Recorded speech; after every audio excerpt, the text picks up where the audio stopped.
Hello, everybody, and welcome to the return of Picks of the Week. We have not had this in quite a while. We missed it, but we were busy, and we are no longer busy. So, thus the return of Picks of the Week. But this week we are bringing it back with a little bit of a difference. We're not talking about wrestling. We're going to talk about whatever the fuck we want. It'll consistently, at least semi-consistently, remain a wrestling show. But this week we're like, let's just talk about video games. We like video games. So try something new. We're just going to talk about whatever we want. And this week, I want to talk about Mario Kart 8 because I got it last weekend, Mario Kart 8 Deluxe on Switch, and I have not stopped playing it. Every single day I go on, and I just finished all of the 150cc cups, all 12 of them, including the DLC, and got 3 stars. I started Mirror, I got 3 stars on one of them.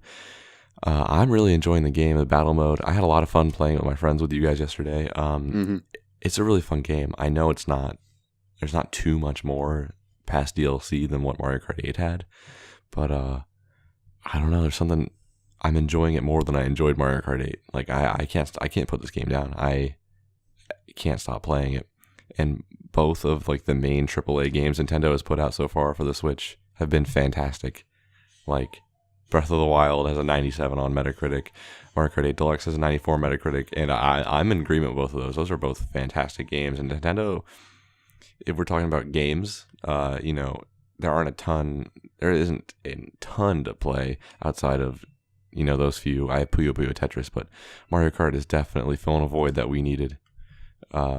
And I'm going to be playing it for the foreseeable future because I need to get 3 stars in all of Mirror and all of 200cc, which I actually like 200cc a good bit.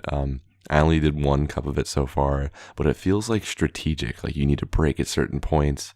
Like you can't just be mindless about it. You really have to be careful. And it really does feel a lot faster. The exhilaration is there, but it also feels more stressful. And I really enjoy that. Like, I've only done it once, but I look forward to trying to get 3 stars in all of it because I see it being not an unfair challenge, but like a legitimate challenge. And I realized something about Mario Kart because people can dog on Mario Kart because it's kind of bullshit, which, it is.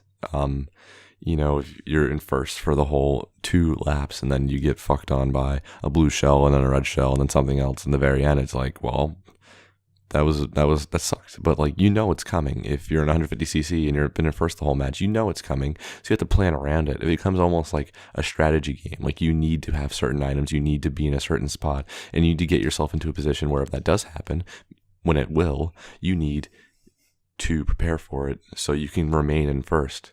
Otherwise, you're done for. And sometimes there are those times when you just get completely dogged on. There's nothing you can do about it. Like at the very end, that happens every now and then.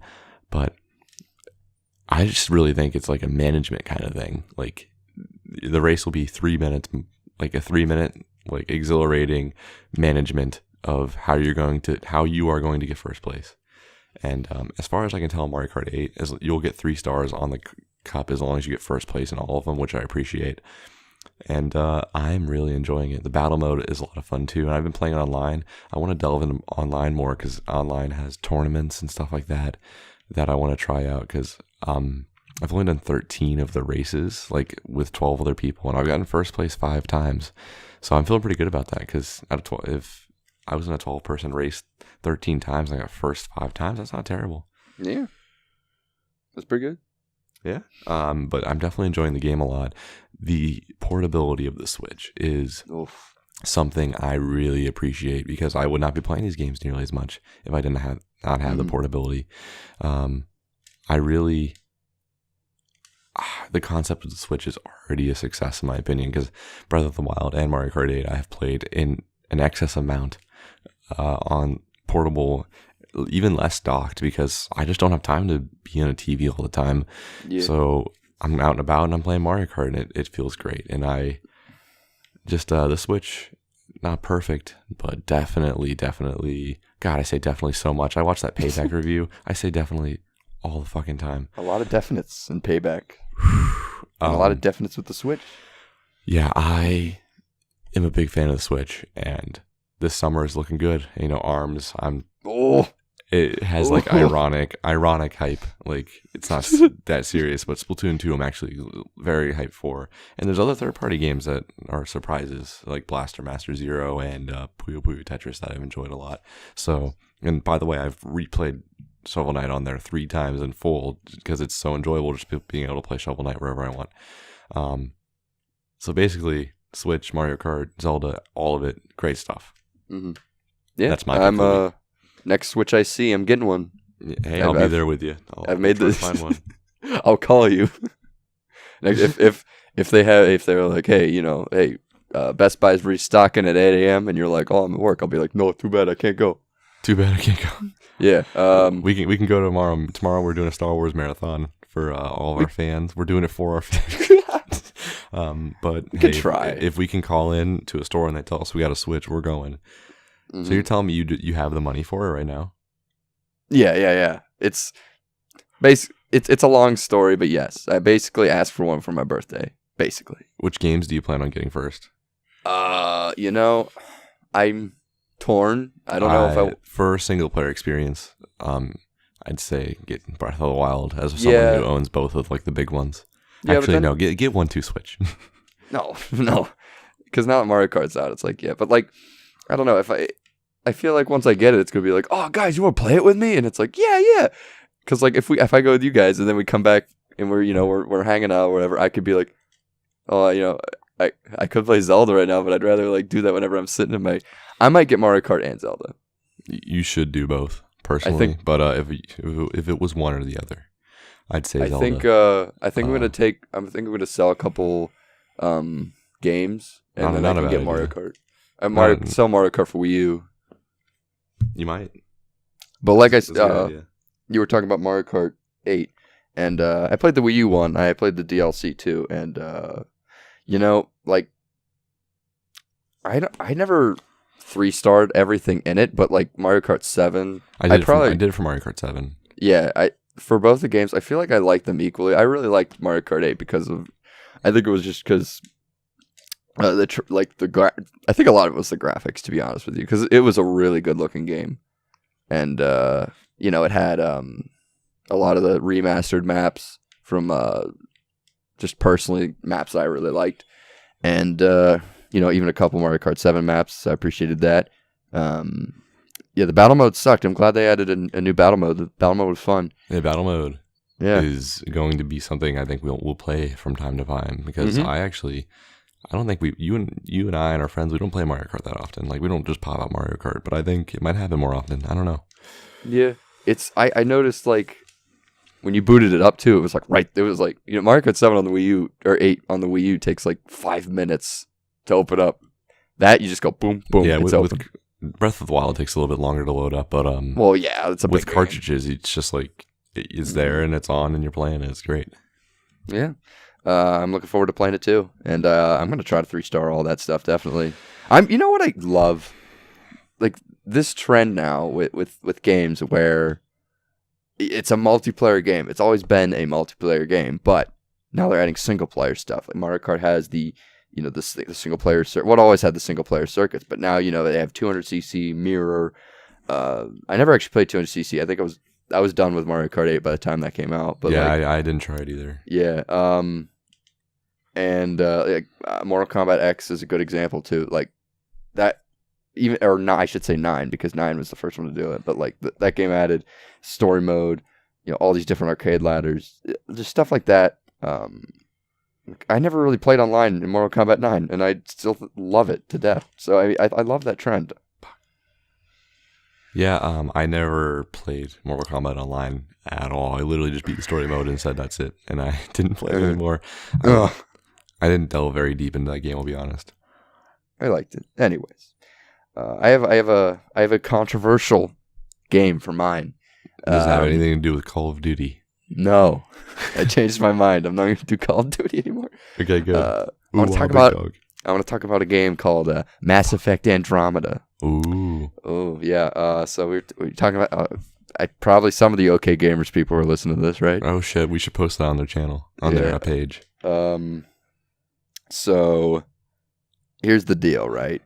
Mass Effect Andromeda. I'm excited for it. I've been following it. I'm like, okay, I like what they're doing. You know, they actually changed a lot of stuff around, and I'm like, all right, let's see what you got. And you know, review scores come in, they're like, oh, it's glitchy, and I'm like, man, that sucks. But I don't know. I still felt like I didn't. I'm such a big fan of Mass Effect 2, and the other two ones too. I think Mass Effect 1 gets a lot of hate, but it's still a good game if you just look past all of its. I don't know. I'm a fan of the series, so it's like I usually look for more of the positives than the negatives. Not to be, if I'm critical of it, I can rip it apart, but I don't see it like that. If that makes any sense, but Gotcha. like I'm just such a big fan, and I'm like, you know, it's one of those games where I personally don't know if it's gonna be like bad or something unless I play it for myself. And you know, I had a gift card, so I'm like, screw it. You know, I had a lot of money on it, so I'm like, I'll buy it, and so I got it. And I played it, and I haven't beaten it yet, but I'm pretty far. And you know, I have to say that while the gameplay's good, the gameplay's solid. They changed up the class system. You sort of pick a class, but it's more in tune to like some abilities that you get, and your stats change around. You can switch your class at any time, but you know, you get the powers from all the different classes just laid out for you, and you can pick them. You can make different loadouts, so you can have biotic powers and soldier powers. Like you could shoot a concussive shot, and then or do a pull and then do that, and stuff like that. It makes it a lot more fun. And you can jump around now. You can never jump, but now you can jump. That's a big deal. Hey, same as Zelda. Yeah. Mass Effect 1 has that stupid Mako. I hate that thing so much, but they added a new Mako, sort of. It's called the No, it's not called the that's the ship. It's called the Templar. The Templars, right? Well, they That's added a new exactly what card. you're going to say. No. And it drives well. There's like a weird traction thing on it. I don't get it, but whatever. It's fine. It drives well.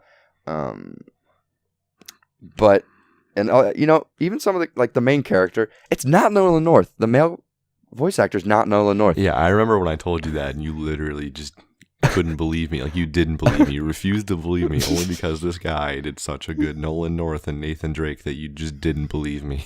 My one friend back at college is the biggest Mass Effect fan I know. He's played through the games probably 15 times. Holy he just shit. played through them again like last week. And I told him, like, hey, you know that's not Nolan North, right? And he's like, no, I don't believe you. And I said, I don't blame you. Same situation. I said, I do not blame you. And sure enough, he's like, oh my God, what? And that's so weird. Yeah, it's kind of sad. It's kind of sad that they said, do your best Nathan Drake. Like, they didn't actually say that, but they might as well have. It's so weird. But whatever.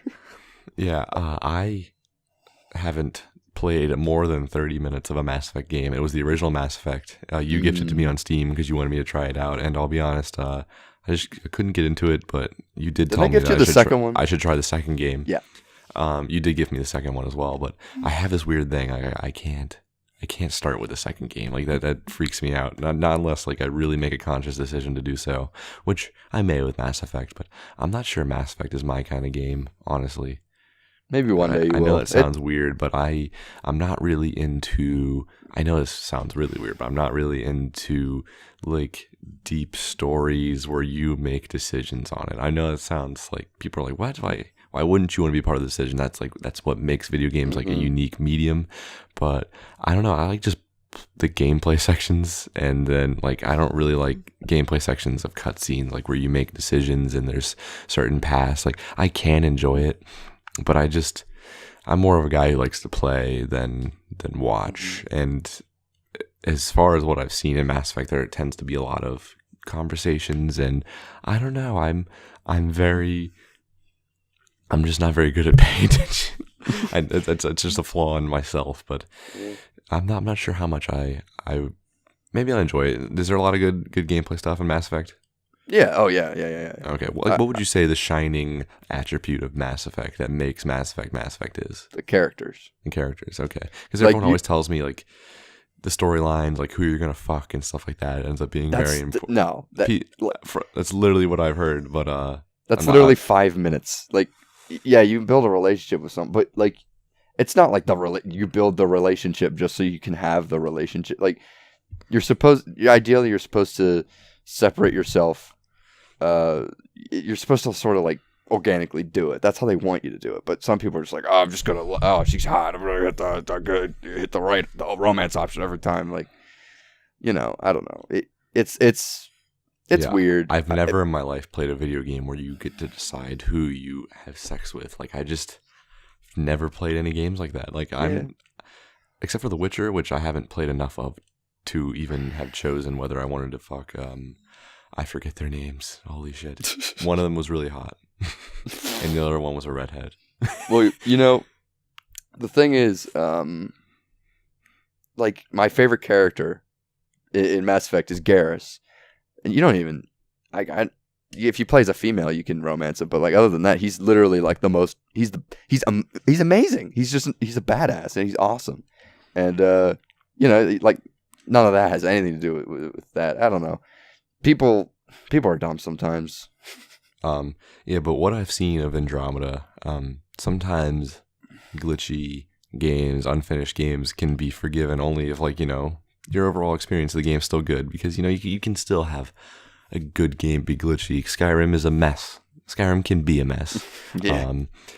Breath of the Wild, when it came out, had frame rate issues, like nothing game breakingly glitchy, but I don't know, there's some times where it's excusable if you still have an overall good time, but you haven't finished it, and you're like a big fan. One of my friends, like Jenna is a big Mass Effect fan, and she really enjoyed Andromeda, but like she can't bring herself to finish it because she just hasn't gotten to it. So it's like one of those things where, like, from what it seems to me, is like you guys want to enjoy it more, but it's like, I don't know, there's something isn't there probably. Like, the thing is that doesn't feel enough like a Mass Effect game. Like, a lot of it is disconnected. Like, yeah, like the species are there, but you have the Tempest now. It's just Normandy 2, and you have the quirky pilot. It's a lot of it is weird, and another thing is, there a lot of the big things in Mass Effect, especially 3, are the decisions. Mass Effect 3 has huge decisions. This game has like none, and none of them really. All the decisions you do make don't really matter. That sucks. I think a lot of it is the removal of the Renegade and Paragon system, which is like good guy, bad guy, and they did that so, I guess, like, because in the other games it was more akin to, like your powers and stuff like that. Like, if you were stuck in the middle, you'd basically get punished. But they took that out. But the issue is that it really doesn't feel like you don't really know where you stand as far as, like, you just feel like a bland guy. You just feel like a guy. You don't feel like a good guy or a bad guy. Like, before there was a meter to tell you that, and different dialogue options that you could choose. Yeah. I don't know. I think the best Mass Effect game I played was Knights of the Old Republic. I love that game. It's basically the same thing. Yeah, it's basically the same thing. Literally, there's like a dark side, light side. There's like conversations, and for some reason, I was able to get into that stuff as a kid. Like, I played Knights of the Old Republic as a kid, and the combat's so, like, all you do in the combat is watch and press buttons, and like, even as a kid, I loved that game. I don't know what happened to me, but for some reason, I don't find that kind of gameplay appealing anymore. Like, I don't know, something about Mass Effect that, on paper to me, doesn't seem appealing, but maybe I really just have to give it a good chance. But my kind of game is like Zelda, where I'm like, I'm just playing it. That was 2 for me. Like, 1 felt like a chore until I revisited it, because 1 doesn't do a good job at all of like introducing you to what's going on. You don't really need to play 1 to play 2. Like, they basically tell you what happened. See, the big thing that scared me was that your character goes from game to game. So I was like, I really, really have to play 1 then, right? No. No. No, not at all. You really don't. I actually just corrected myself. Like, 2 is where all the characters, basically come together. And if one's just frustratingly made, it could use a remake, to be honest with you. But No, that's not a bad idea. That's probably what they'll do next because they're like, "Oh, Andromeda 2 would probably be a bad idea." I don't think there's going to be an Andromeda 2. But Maybe they'll do Mass Effect Milky Way, so they'll go back to what they know. Terrible joke. It's not. Yeah, sure. So was that a picks of the week? Yeah. One more thing I want to rant about. This is Mass Effect related, but it's not just Mass Effect related. What the heck is up with this trend of open world games? What's up with that? I hate it. I think AAA developers and even not AAA, like most AAA developers and like AA, which AA is not really a thing. It is, but developers will look at things and go, "Wow, Grand Theft Auto gets a lot of sales, and so that's really popular." And Watch Dogs did it, and Far Cry did it, and those games are all successful, and those games are actually good. Watchdog? No, I didn't mean to say Watch Dogs, but like Far Cry, very successful, very good. Right. Skyrim, very successful, very good. Grand Theft Auto, very successful, very good. So like, how can we get our hands on that and try to make this gameplay thing that people like and put it on our own? And what they realize is it'll never be as good. To have a good open world game, you need a world. You need a world. You need characters to fill in that world. You need things to do, and it needs to feel like a living, breathing, atmosphere and place that you're actually in, opposed to, I don't know. I know I just said I don't care about like conversations, and I'm not like really like about all that kind of stuff in Mass Effect, but when I play Legend of Zelda Breath of the Wild, each character, like each side quest, like it felt like so good. Like everything felt like, wow, this world is awesome. Like there are certain characters I can think of and remember right now where I'm like, they really put it in to make that world just like this Hyrule that we haven't seen before. And we've seen Hyrule a million times.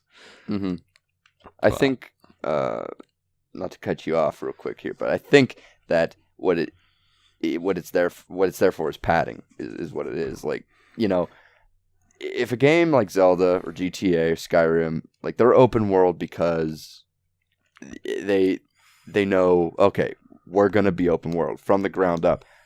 But like a game like Mass Effect Andromeda, okay, we don't need to be open world, but we're going to do it anyway because it'll make our game longer, and people like open world games. Like I think the solution for open world is you can't have an open world game where your plan is just for the open world to be a place that you do things in certain sections and the world is just how you get to those sections. Yeah. Open world should be you are playing the game the whole time. Like everywhere you are is you playing the game, and that's Breath of the Wild. Like Breath of the Wild, you go and like you can go from point A to point B, but hey, maybe on the path from point A to point B, you see an outpost and you want to kill all these bokoblins, and then you do, and you're like, cool, I got a chest, I got something. And or you're like, oh, there's a shrine on that way. The whole world should be gameplay, not just point A to point B. I know this sounds weird, but if I'm going to talk about the worst open world ever, it's in No More Heroes for the Wii. I love that game, but the open world is terrible. And like I just mentioned, it is an open world where you just drive from point A to point B. There's nothing to do from point A to point B. It's literally just you going to go to the destination so you can go do something there instead of doing something while you're going to that place. Yeah. Like, you should have things to do while you're going to that place. Like Skyrim's the open world like that should be too. somewhere where you can live in. Like you can turn on this open world game, like live in that world for a little bit, turn it off. Yeah. Not just be a place for point A to point B. Agreed. All right. I believe that is Picks of the Week for this week. A little bit longer. We don't usually talk about video games, but hey, maybe we'll do it more because I enjoyed doing that. Yeah, this was fun. Maybe we'll do a Joe and Shub gaming podcast. Oh, God. I know. We'll see you guys later. Whoop-de-doo.